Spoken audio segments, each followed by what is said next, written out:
बातमीला सत्याचा आधार म्हणजेच निर्भीड विचार. माझ्या महाराष्ट्रातील बांधवांनो, भगिनींनो आणि मातांनो, नमस्कार. जय महाराष्ट्र. बऱ्याच दिवसांनंतर किंवा बऱ्याच महिन्यांनंतर आपण भेटतो आहोत.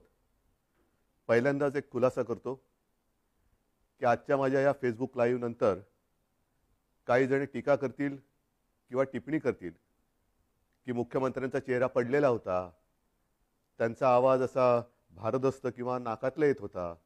तर साहजिकच आहे, त्याला कारण आजच सकाळी माझी जी कोविड टेस्ट केली ती कोविड टेस्ट पॉझिटिव्ह आलेली आहे. त्याच्यामुळे हा काही इतर कशाचाही दुष्परिणाम नाही, तर तो कोविडचा जो काही एक दुष्परिणाम असतो तो आहे. असो, बऱ्याच महिन्यांनंतर मी आपल्यासमोर आल्यानंतर नेमकं बोलणार काय आहे, बोलण्यासारख्या गोष्टी बऱ्याच आहेत. थोड्याफार मी आता बोलणारच आहे. हेही आपल्याला माहिती आहे की कोविडचा विषय निघाल्यानंतर कोविड काळामध्ये जी काही आपण लढाई कोविडबरोबर लढलो, प्रसंग बाका होता. मला तर प्रशासनाचा कसलाही अनुभव नव्हता आणि तशा त्या कठीण काळात म्हणजे कोणीही तोंड देऊ शकलेलं नव्हतं किंवा ज्यांच्या अनुभवाला हा कोविड आला नव्हता, अशा प्रशासन माहिती नसलेल्या माणसाच्या वाटेला पहिल्या 2-3 महिन्यातच कोविड आला. मला जे काही करायचं ते मी प्रामाणिकपणाने त्याही वेळेला केलं. कोविडपासून सावध कसं राहायचं, काय काय करायचं हे मी तुम्हाला का सांगतोय, कारण त्या दरम्यानच्या काळात जे काही सर्वे होत होते त्या सर्वेमध्ये देशातील सर्वोत्तम 5 टॉप मुख्यमंत्र्यांमध्ये तुमच्या सगळ्यांच्या मेहनतीमुळे आणि तुम्ही दिलेल्या सहकार्यामुळे महाराष्ट्राच्या मुख्यमंत्र्यांना तो एक त्याच्यामध्ये ती गणना केली गेली. साहजिकच आहे, आत्ताचा विषय कोविड हा जरी असला तरी तो विषय मी घेऊन तुमच्यासमोर आलेला नाही आहे. मी आलेलो आहे काही वेगळे मुद्दे घेऊन.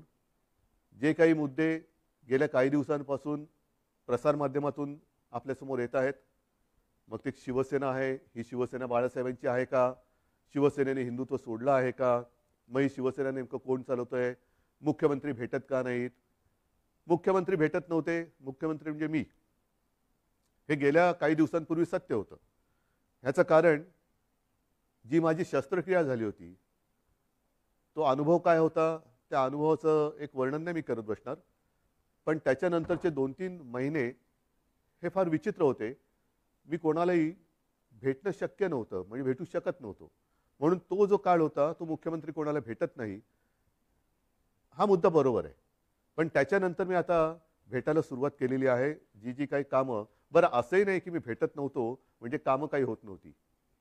मी माझी पहिली कॅबिनेट मीटिंग ही हॉस्पिटलमध्ये बाजूच्या खोलीतनं अशीच ऑनलाईन केली होती आणि त्याच्यानंतर काम हे अव्यवहातपणे सुरू आहे. शिवसेना म्हणाल तर शिवसेना आणि हिंदुत्व हे दोन घट्ट एकमेकांमध्ये गुंफलेले जोडलेले हे शब्द आहेत. शिवसेना कदापि हिंदुत्वापासून आणि हिंदुत्व कदापि शिवसेनेपासून दूर होऊ शकत नाही, कारण शिवसेना प्रमुखांनी जो एक कानमंत्र दिलेला आहे की हिंदुत्व हा आमचा श्वास आहे.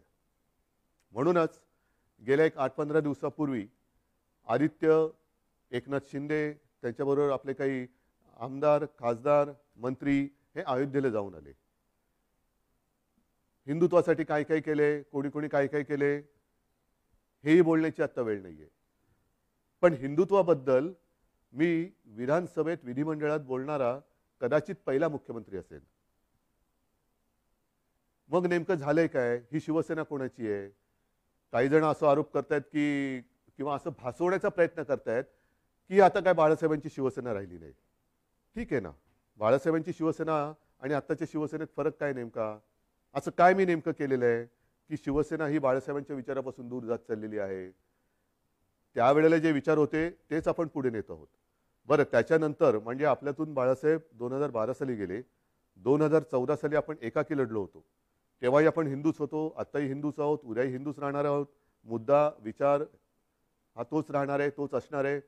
पण 2014 साली सुद्धा जी लढलेली शिवसेना होती आणि जिने एकट्याच्या ताकदीवरती प्रतिकूल परिस्थितीत 63 आमदार निवडून आणले आणि ते 63 आमदार आल्यानंतर त्यातले काही नंतर जे मंत्री झाले ती सुद्धा शिवसेना बाळासाहेबांच्या नंतरची शिवसेना होती. आणि त्याच्यानंतरची आत्तापर्यंतची वाटचाल म्हणजे मग मी आता गेली 2.5 वर्ष मी स्वतः मुख्यमंत्री आहे. माझ्यासोबत पहिल्या आणि आत्ताच्या मंत्रिमंडळातले जे काही सहकारी आहेत ते सुद्धा त्याच बाळासाहेबांच्या शिवसेनेतले सहकारी आहेत.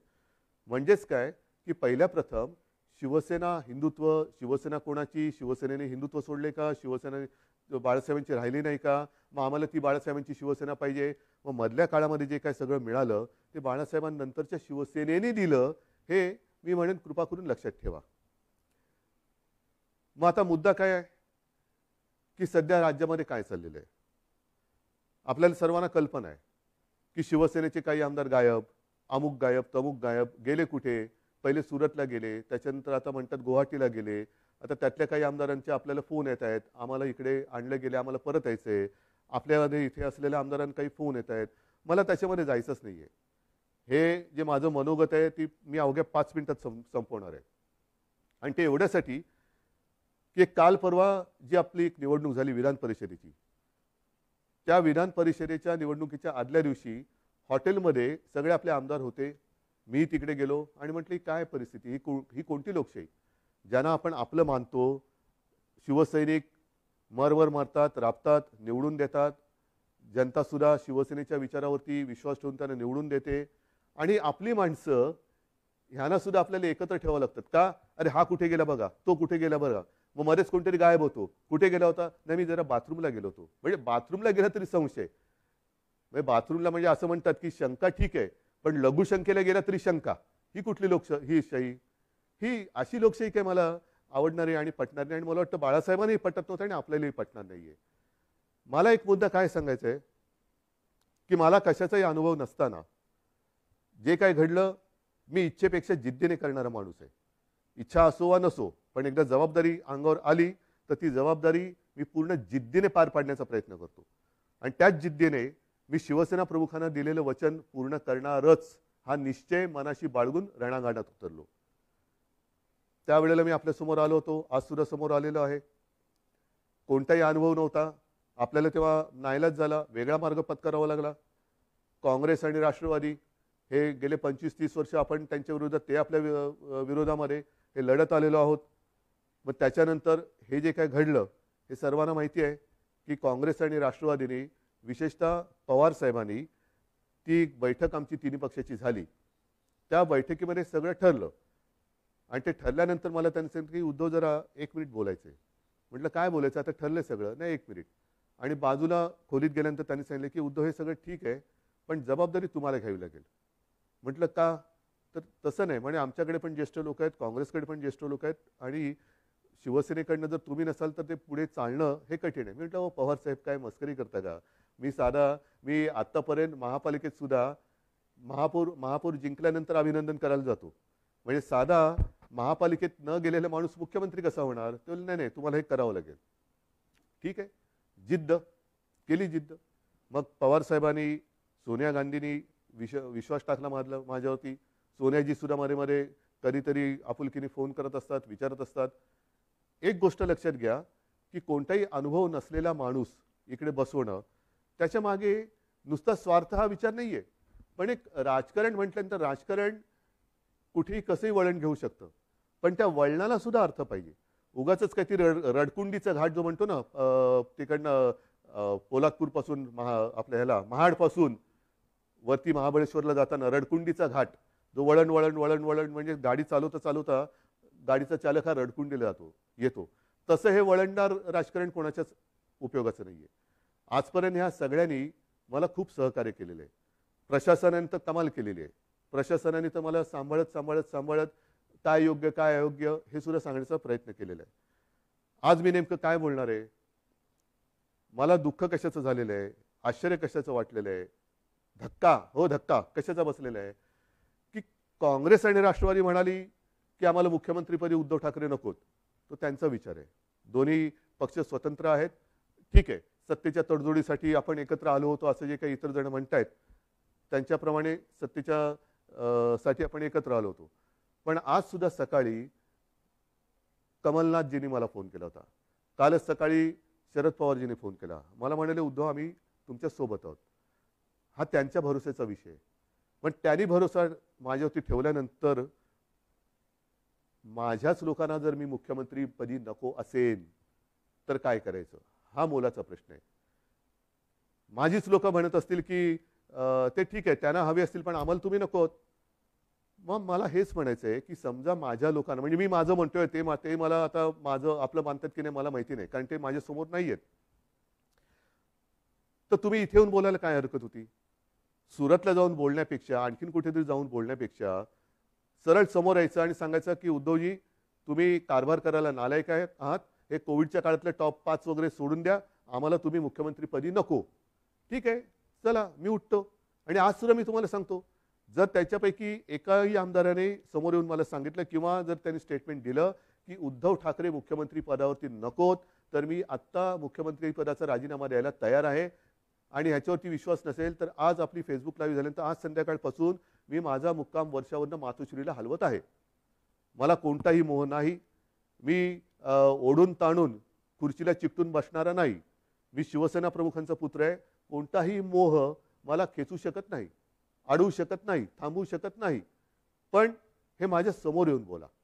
उगाच काहीतरी शिवसेनेशी आम्ही गद्दारी करणार नाही, पण ही शिवसेना आहे, आमची शिवसेना, कशाला तुम्ही हे करताय? या सगळ्या करण्यावरनं नुकसान कोणाचं होतं आहे? एक जी गोष्ट आपण लहानपणापासून ऐकत आलेलो आहोत, कुऱ्हाडीचा दांडा गोतास टाळ, तीच परिस्थिती ही आहे. ती काही जणांना ही म्हण माहिती आहे, पण त्या म्हणीमागची गोष्ट नाही माहिती आहे. ती गोष्ट अशी आहे की एकदा एका जंगलामध्ये एक लाकूड तोड्या झाड तोडत होता, म्हणजे त्याच्या कुऱ्हाडीचे घावच घालत होता. सगळे पक्षी त्याच्यावरती राहणारे हे कासावीस झाले की आपला आसरा असलेले हे झाड आता तुटणार, कोलमडून पडणार. पण त्याहीपेक्षा हे घाव घालत असताना या झाडाला वेदना किती होत असतील, म्हणून ते पक्षी त्या झाडाशी बोलायला लागले. आपल्याला निसर्गाची भाषा येत नाही, पण निसर्ग एकमेकाच्या भाषेत बोलत असेल. तर पक्षी त्याच्याशी बोलायला लागले झाडाला की दादा, तुला खूप दुखत असेल ना रे, खूप वेदना होत असतील ना रे, की तुझ्यावरती हे कुऱ्हाडीचे घाव पडतायत. झाडाने काय उत्तर द्यावं की मला वेदना होत आहेत, दुःख होतंय, पण ते घाव पडतात म्हणून होत नाहीये. तर हा लाकूड तोड्या ज्या कुऱ्हाडीने घाव घालतोय, त्या कुऱ्हाडीचं लाकूड हे माझ्या फांदीचं लाकूड आहे, त्याच्या मला वेदना जास्त होत आहेत, त्याच्या वेदना जास्त होत आहेत. हेच आज चाललेलं आहे, हेच आज चाललेलं आहे. कुऱ्हाडीचा दांडा हा आपला जे गोतास काळ, म्हणजे आपली जी राजकारणातली जन्मदात्री आहे, शिवसेना आहे, तिच्यावरती तिचंच लाकूड वापरून घाव कोणी घालू नका. या समोर बसा, मी देतो राजीनामा. चला, मी तुमच्या हातामध्ये आज मी माझ्या राजीनाम्याचं पत्र तयार करून ठेवतो आहे. जे आमदार गायब आहेत किंवा त्याने गायब केलेलं आहे, त्यांनी यावं आणि माझ्या राजीनाम्याचं पत्र घेऊन राजभवनमध्ये जावं. मी का नाही जात? कारण मला कोविड झालंय. त्यातून राज्यपाल महोदय म्हणाले की उद्धवजी को खुद को आने दो, चलो मैं भी आने के लिए तैयार हूं. मी यायला तयार आहे. म्हणून मी पुन्हा एकदा सांगतोय की ही कुठेही आगतिकपणा नाही, हा कुठेही अगदी लाचारीचा प्रसंग नाही किंवा मजबुरी तर अजिबात नाहीये. कारण आजपर्यंत अशी अनेक आव्हानं बिनसत्तेची आपण पेललेत. हे काय मोठं आव्हान आहे? काय होईल जास्तीत जास्त? परत लढू. जोपर्यंत माझ्यासोबत शिवसेना प्रमुखांनी जोडून दिलेला सारा शिवसैनिक आहे, तोपर्यंत मी कोणत्याही संकटाला भीत नाही. मी आव्हानाला सामोरा जाणारा माणूस आहे. त्याच्यामुळे कोणतेही आव्हान हे घाबरून त्याला पाठ दाखवणारा नाहीये. हे जसं मी मुख्यमंत्री पदासाठी बोलतोय, तसंच मी आज माझ्या शिवसैनिकांना सुद्धा आवाहन करतोय. कारण का तर ही शिवसेना बाळासाहेबांची शिवसेना राहिली नाही असं काही जे आरोप करतायत, त्याला सुद्धा माझ्याकडे उत्तर आहे. ज्या शिवसैनिकांना असं वाटत असेल की मी शिवसेनेचं नेतृत्व करायला नालायक आहे, चला मला सांगा, मी हेही पद सोडायला तयार आहे. मी शिवसेना पक्षप्रमुख पद पण सोडायला तयार आहे, पण हे सांगणारा विरोधक नाही. नाहीतर असे फडतूस लोक खूप आहेत. त्यांच्या सांगण्यावरनं किंवा त्यांच्या त्या काय ते ट्रेंडिंग, ट्रोलिंग, ट्विटर ह्याच्यासाठी मी त्यांना मी बांधलेलं नाहीये. मी माझ्या शिवसैनिकाला बांधलेलं आहे. आणि शिवसैनिक सुद्धा या भानगडीत पडणारा नाहीये, कारण तो फेस टू फेस संकटाला सामोरं जाणारा शिवसैनिक आहे. म्हणून त्यांनी सांगावं, मी दोन्ही पदं सोडायला तयार आहे, पण मी मुख्यमंत्रीपद सोडल्यानंतर जर शिवसेनेचा मुख्यमंत्री होत असेल, मला आनंदाने मान्य आहे. पण त्याही पलीकडे जाऊन केवळ मी मुख्यमंत्री नको, दुसरा कोणी असला तरी चालेल, पण शिवसेनेचा म्हणजे उद्धव ठाकरे मुख्यमंत्री नको, दुसरा कोणी चालेल, चला तेही मला मान्य आहे. पण एकदा मला समोर येऊन सांगा. हे इकडून तिकडून नाही, आमचं तुमच्याबद्दल काहीच म्हणणं नाहीये. पण तसं नसेल तर जोपर्यंत मी खुर्ची अडवून ठेवले तोपर्यंत काय होणार? काहीच होणार नाही. म्हणून एकदा ठरवूया, तुम्ही या किंवा तिकडनं फोन करा आणि सांगा की तुमचं आम्ही फेसबुक लाईव्ह पाहिलं, चॅनलच्या माध्यमातून पाहिलं, फेसबुकच्या माध्यमातून पाहिलं. आम्हाला तिकडे यायला संकोच वाटतो, पण तुम्ही म्हणालात त्याच्याप्रमाणे तुम्ही आम्हाला नकोत. हे स्पष्ट सांगा. मी या क्षणाला मुख्यमंत्रीपद सोडायला तयार आहे. या क्षणाला मी मुख्यमंत्रीपद सोडायला तयार आहे. आणि म्हणून बांधवांनो आणि भगिनीनो एकच सांगेन, शेवटी ही पदं येत असतात, पदं जात असतात. आयुष्याची कमाई काय? पदं नसतात. पदावरती बसल्यानंतर जे तुम्ही काही काम करता त्याच्यानंतर जनतेची प्रतिक्रिया काय असते ही आयुष्याची कमाई असते. आणि या 2.5 वर्षामध्ये जे प्रेम तुम्ही मला दिलत, कुठे झाली हो आपली भेट? पण ह्याच माध्यमातून मी तुमच्याशी बोलत आलो. आणि अनेक जणांनी मला सांगितलं की उद्धवजी, तुम्ही बोलताना आमच्या कुटुंबातला एक माणूस आमच्याशी बोलतोय असं वाटतं. हे भाग्य मला नाही वाटत ह्याच्यापेक्षा आणखीन काय असू शकेल. ज्यांची ओळख पाळख नाही, दूर कुठेतरी राहतात, अगदी मुंबईत राहिले तरी भेटीचा कधी योग येईल असाही भाग नाहीये. पण या माध्यमातून जेव्हा मी तुमच्याशी बोलतोय तेव्हा तुम्ही आमच्या कुटुंबातले वाटतात. हीच तर आयुष्याची कमाई आहे. आणि ही आयुष्याची कमाई माझ्यासाठी तरी भरपूर आहे. मुख्यमंत्रीपद हे तेव्हा अनपेक्षितपणाने आलं. आत्ता सुद्धा मी यायला चिकटून बसत नाहीये. जर तुम्ही सांगाल, मी आत्ता त्याच्यावरनं पाय उतार तयार आहे. आणि हे माझं नाटक नाही, अजिबात नाटक नाही. कारण नाहीतर म्हणतील की काय हे असं करायचंच होतं. नाही, मला काय म्हणायचं आहे की तुम्ही संख्या किती कोणाकडे आहे हा गौण आहे विषय माझ्याकडे. शेवटी ही जी काही लोकशाही आहे त्या लोकशाहीमध्ये संख्या ज्यांच्याकडे अधिक असते तो जिंकतो. मग ती तुम्ही संख्या कशी जमवता? प्रेमाने जमवता, जोर जबरदस्तीने का धमक्या दटावण्या देऊन जमवता? हे नगण्य असतं. पण समोर उभी केल्यानंतर डोकी मोजली जातात आणि अविश्वास ठराव मंजूर किंवा अमंजूर होतो. मी ज्यांना माझे मानतो त्यांच्यापैकी किती जण तिकडे गेलेत, किती जण माझ्या विरुद्ध मतदान करतील? नाही. एकाने जरी माझ्या विरुद्ध मतदान केलं तरी ते माझ्यासाठी लाजिरवाणी गोष्ट आहे. आणि म्हणून मला हे एकही मत माझ्यावरती त्यांना अविश्वास ठराव दाखवण्याची वेळ येऊ नये म्हणून त्यांनी मला सांगावं. मी कुठेही त्या नावाचा उच्चार करणार नाही, वाच्यता करणार नाही. तुम्ही सांगा मी मुख्यमंत्रीपद सोडलं, बस. ह्याच्यावर आणखीन काय सांगू? मी माझं मन घट्ट करून तयारीने बसलेलो आहे. मात्र बांधवांना आणि भगिनींना एकच सांगेन की जे प्रेम तुम्ही आजपर्यंत दिलं, उद्या मी सांगितलेलंच आहे की मुख्यमंत्रीपदी माझी राहायची अजिबात इच्छा नाही. पण त्याच्यानंतर सुद्धा जेव्हा जेव्हा आपली भेटगाठ होईल ती मात्र जसा मी फिरत जाईन तशी प्रत्यक्ष होईल. तेव्हा मात्र तुम्ही हे दाखवत असलेलं प्रेम हे सदैव असंच कायम ठेवा एवढीच विनंती करतो. धन्यवाद. जय हिंद, जय महाराष्ट्र.